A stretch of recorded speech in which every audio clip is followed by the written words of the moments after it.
Olá, galerinha! Sejam todos bem-vindos a mais uma aula de História. Você já sabe quem é, né? Sou o professor Eberson Cardoso e vamos lá ver o tema da nossa aula de hoje?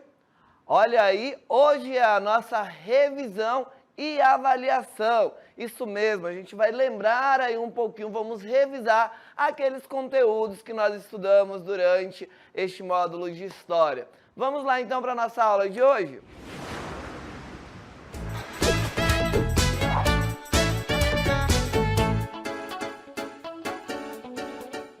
E nós vamos falar então nessa revisão sobre a queda do Império e a formação daqueles reinos que nós conhecemos hoje dentro da Europa, né? Como foi o processo de formação daqueles reinos logo após a queda do Império Romano. Olha só nessa primeira cartela que diz o seguinte: nós vamos ver que a vulnerabilidade do Império Romano acabou colaborando aí com a invasão dos povos bárbaros. Lembram dos povos bárbaros que acabaram chegando na região? Esses povos que vinham de diferentes regiões da Europa e da Ásia também. Nós vamos ver esses povos descendo dessas regiões aqui, ó, os povos godos, e, enfim, os ângulos, os saxões, os vândalos, esses povos vão acabar descendo do território da Europa e da Ásia, do norte da Europa e da Ásia, e invadindo o Império Romano, que estava ali com a sua fronteira abalada, estava ali com a sua fronteira fragilizada. A maior parte desses povos que acabaram migrando para essa região da Europa, eles pertenciam a um grupo que nós vamos conhecer, um grupo linguístico conhecido como germânicos.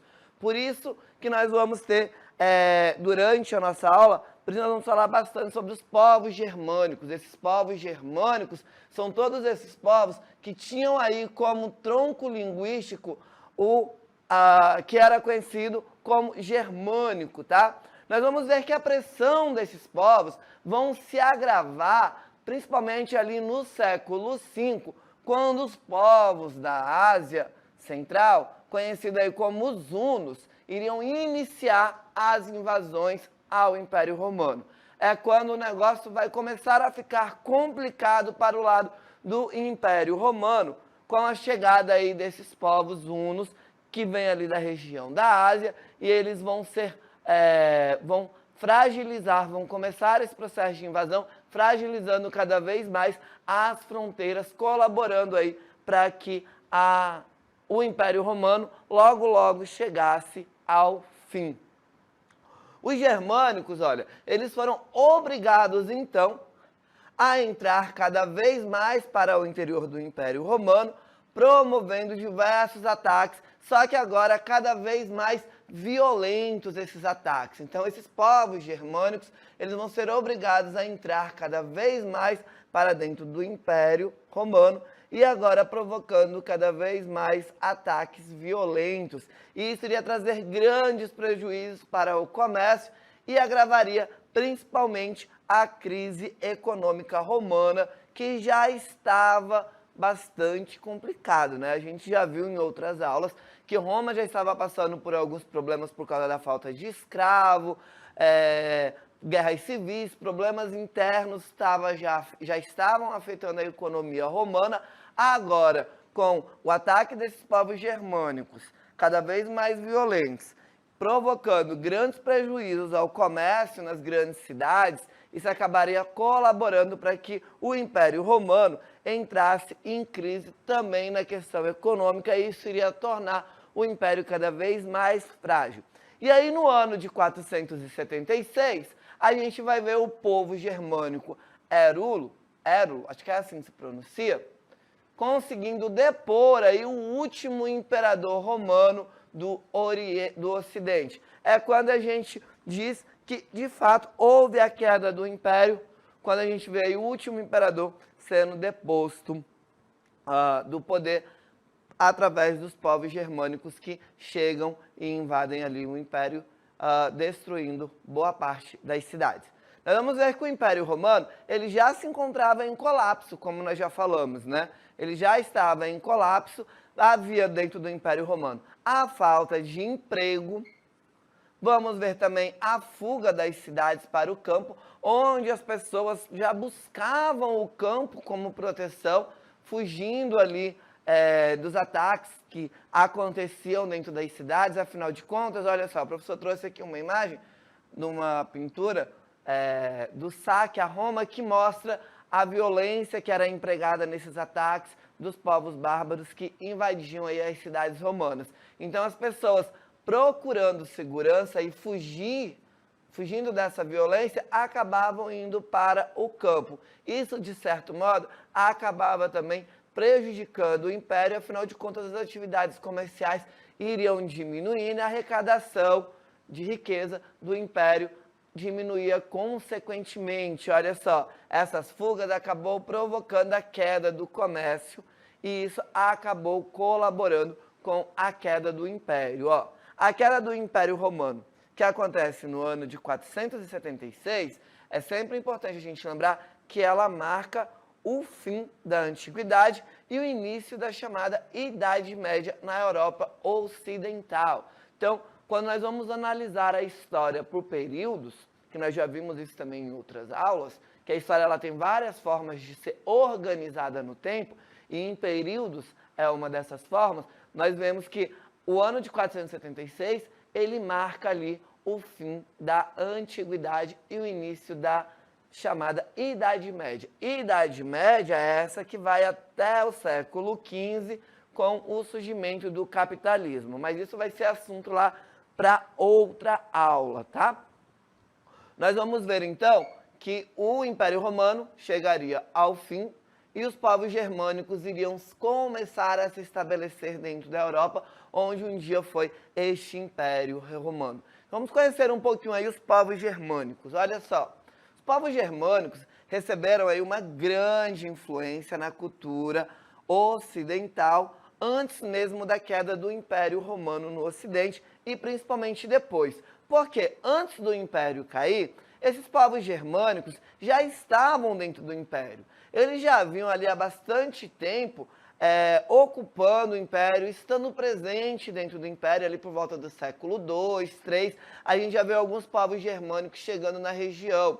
Nós vamos ver que alguns povos germânicos iriam fechar ali um acordo com o Império Romano, se estabelecendo nas áreas fronteiriças, garantindo ali também uma certa proteção ao Império Romano. Então, eles já estavam presentes ali dentro do Império Romano e eles estavam espalhados também por todo o Império durante o século III, IV e o século V, quando a gente vai ver a queda do Império.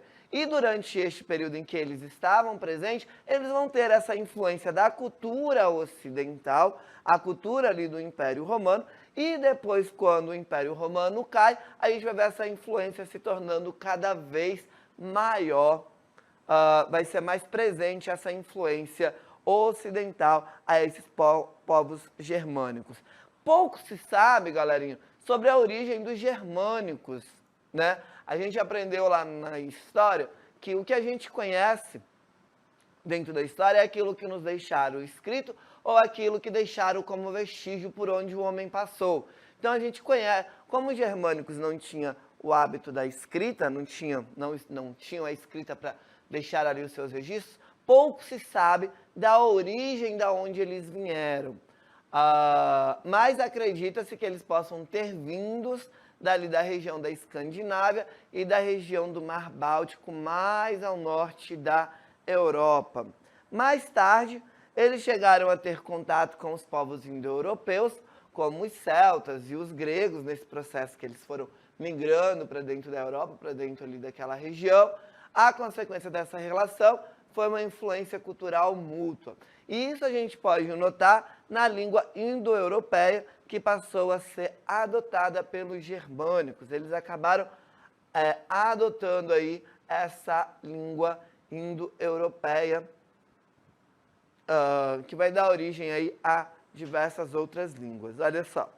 E entre os germânicos, alguns povos acabaram se destacando mais, como os francos, os godos, os vândalos, os ânglos, os saxões, os lombardos e entre outros. Então a gente vai ter vários povos germânicos que vão começar a chegar à Europa, que vão vir ali do norte da Europa, que vão vir da Ásia, migrando para dentro do Império Romano. Vão ser vários os povos. Alguns iriam se destacar, alguns iriam conquistar outros, fortalecendo ali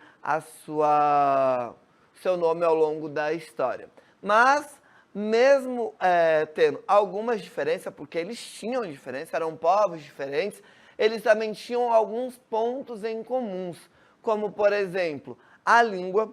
Ambos pertenciam ali ao tronco linguístico germânico, então eles se aproximavam ali através da língua. Tinham também uma organização baseada na família.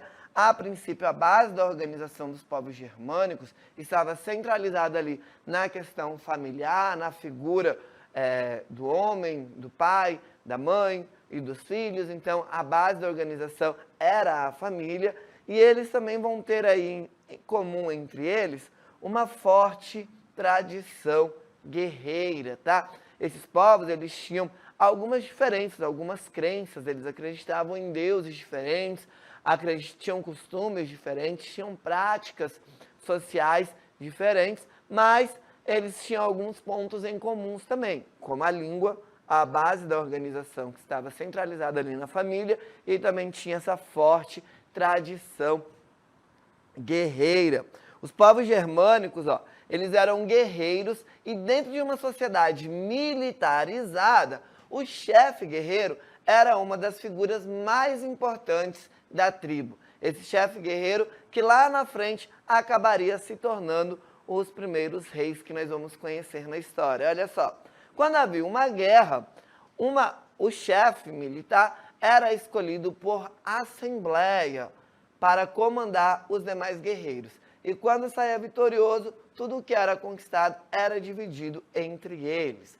Então, olha só, nós vamos ver que quando esse povo germânico iria invadir uma cidade, iriam promover uma guerra, ou então estavam sofrendo ali algum ataque, nós sabemos que era organizada uma assembleia, e através dessa assembleia era escolhido uma pessoa aí para comandar os demais guerreiros. Esse seria o chefe militar, ele seria escolhido para comandar os demais guerreiros, e quando havia vitória, tudo que era conquistado era dividido entre eles.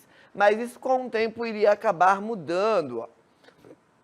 A vitória, ela também trazia as terras para o desenvolvimento da agricultura e a criação de gado. E isso vai garantir também a sobrevivência de todos da comunidade e a manutenção do poder do chefe guerreiro e de seus parentes. A liderança do chefe guerreiro, com o tempo, passou a ser transmitida de pai para filho, tornando-se hereditária. Olha só que interessante. Lá, antigamente,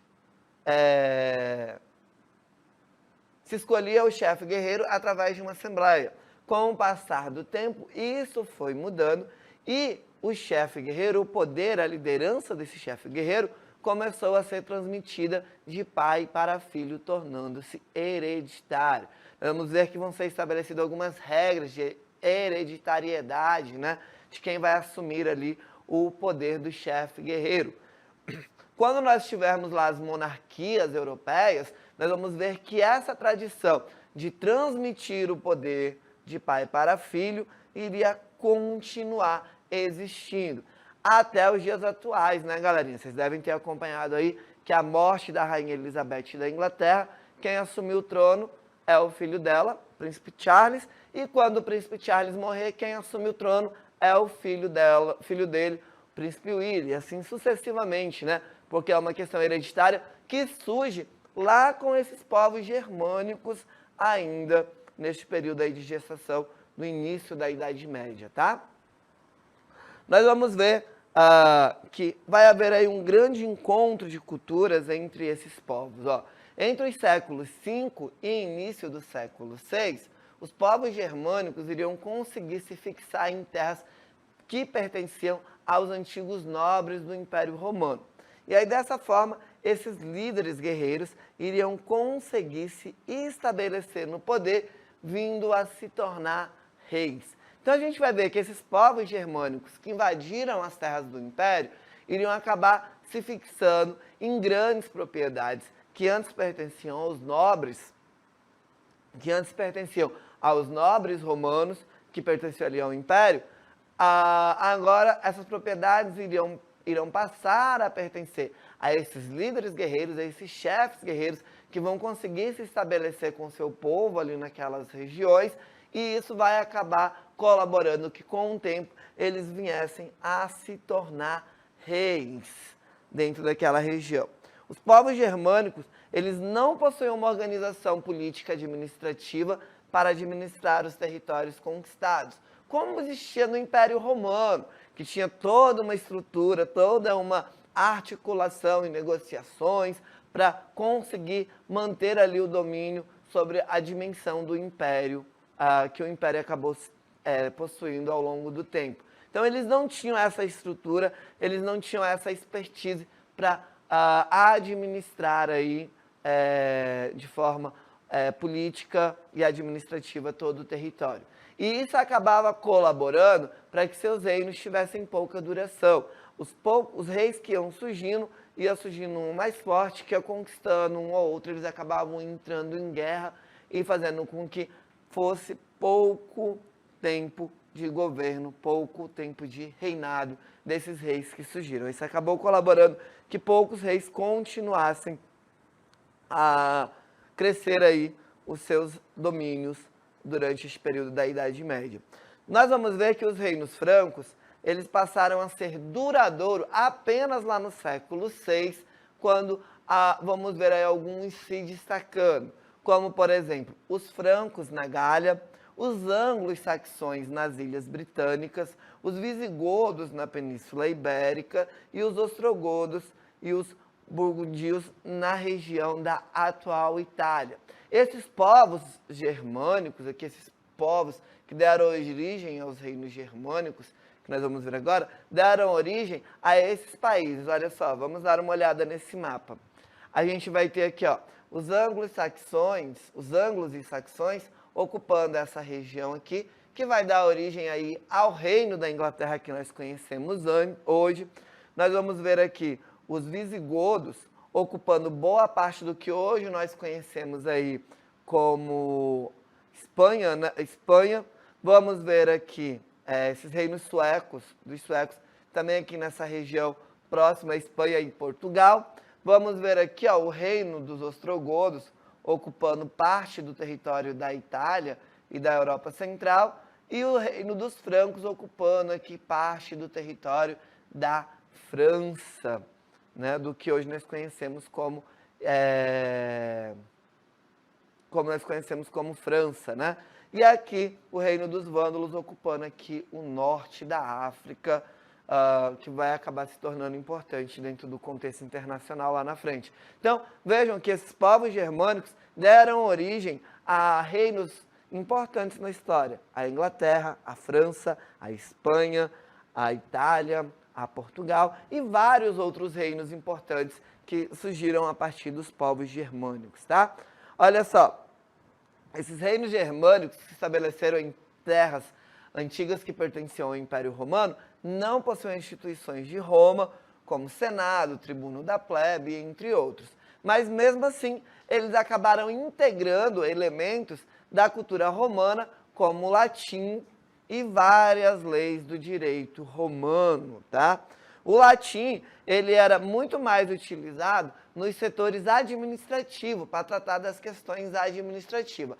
Porém, ele também vai influenciar muito as línguas germânicas, dando origem aí a diferentes línguas que nós temos hoje no mundo. Francês, inglês, o próprio português nosso, ele vem dessa influência do latim, ele vem da origem latina. Então, o latim acabaria influenciando nessas diferentes línguas que são faladas hoje no mundo. O direito romano, ele vai conviver ali com as leis germânicas, essas leis germânicas que elas eram baseadas nos costumes. Então, cada reino iria ter ali as suas leis que vinha como base na tradição ali do povo ao longo do tempo. Os romanos, eles também foram influenciados por alguns costumes dos povos germânicos. Um exemplo claro disso seria o consumo mais frequente da carne de porco, que para os romanos era uma carne que só se comia em comemorações, passou a ser consumida com mais frequência pelos povos romanos neste período, tá bom? Continuando, olha só, nós vamos ver o Reino Franco sendo formado, os reinos francos sendo formados. Entre eles nós vamos ter o Reino Franco, que seria o grande destaque, né? Seria um dos maiores reinos que nós vamos ver ali, que vai trazer uma grande contribuição, um grande legado para a Europa neste período da Idade Média. Entre os povos germânicos, os francos foram os que mais se destacaram. Logo no início do século V, eles vão ocupar ali a região da Gália, que é a região da atual França, e conseguiram expandir o seu domínio através de grandes batalhas e acordo com outros povos.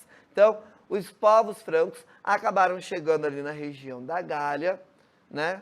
E se estabeleceram ali, formando um reino, e iriam expandir esse reino, lutando contra outros povos e conquistando, ou então fechando acordos, tá? A gente tem aqui a imagem do rei Clovis, que é uma grande figura extremamente importante aí para a formação do reino franco. Olha só, o rei Clovis, pertencente à dinastia merovingia, foi o grande responsável ali pela expansão do reino franco. Ele iria estabelecer a capital do reino em Lutetia. O professor não vai saber falar essa palavra aqui em francês, pessoal. Acho que é Paris-Iorum, não sei. Mas ele iria estabelecer o reino da capital nessa cidade, que era uma antiga cidade do Império Romano, que hoje nós a conhecemos como Paris, tá? Então, ele iria colocar a capital do Império ali na região hoje, onde é a atual cidade de Paris. Durante esse processo de expansão, nós vamos ver que o rei Clovis também iria se converter ao cristianismo no século V. E isso iria fazer com que a Igreja Cristã Romana, que estava ali já como uma importante instituição, que ela veio do Império Romano, já tinha uma grande importância, nós vamos ver que vai haver essa aproximação entre os francos e a Igreja Romana a partir da conversão aí do rei Clovis ao cristianismo. Olha só, essa conversão ela vai ter um grande significado na época, porque ela iria acabar motivando que outros reis também acabassem se convertendo ao cristianismo. Então veja que os francos iriam trazer uma grande colaboração neste período da Idade Média para a igreja, que iria transformá-la cada vez mais numa das instituições mais poderosas do período da Idade Média. Olha só, com o apoio da igreja, os francos também expandiram seus domínios, conquistando outros povos e conquistando novos adeptos à fé cristã. A igreja ela ia se consolidando cada vez mais com o tempo. E as relações entre a igreja e o reino franco vão ficar cada vez mais próximas quando o papado quando o papado foi ali e solicitou a ajuda do governante Pipino o Breve. Lembrem sempre desse nome, tá? Pipino Breve, que ele vai ser muito importante aí para o Império, para o Reino Franco e para a Igreja Católica também, porque ele foi o responsável em organizar ali uma luta contra os povos lombardos que estavam ocupando a Península Itálica e acabou derrotando-os, acabou vencendo, Pipino Breve acabou vencendo aí os povos lombardos. E isso iria colaborar de maneira significativa para o crescimento da igreja agora cada vez mais, porque Pipino iria entregar as terras da Itália Central ao Papa Estevão II, dando origem aí ao patrimônio de São Pedro, ou os estados pontífices. A igreja passou então a ter estados ali, a ter terras, a formar ali os seus reinos, né? O patrimônio de São Pedro ou os estados pontífices. E em contrapartida, o Papa reconheceu Pipino, rei dos francos, e legitimou a dinastia carolíngia, que era a dinastia da qual Pipino vinha. Segundo a fé cristã da Igreja Católica, o Papa é a voz de Deus na terra. Então, a Igreja acabaria se tornando cada vez mais poderosa e os francos ali, o reino franco, acabaria conseguindo se expandir cada vez mais, agora com Pipino Breve sendo considerado o rei dos povos francos. Depois nós vamos ver seu filho, que vai vir ali se tornando o primeiro imperador deste império que vai ser formado a partir desse reino dos francos. Mas isso a gente vai ver numa outra aula. Por hoje o professor Eberson fica por aqui e eu espero encontrá-los aí numa próxima aula. Até a próxima!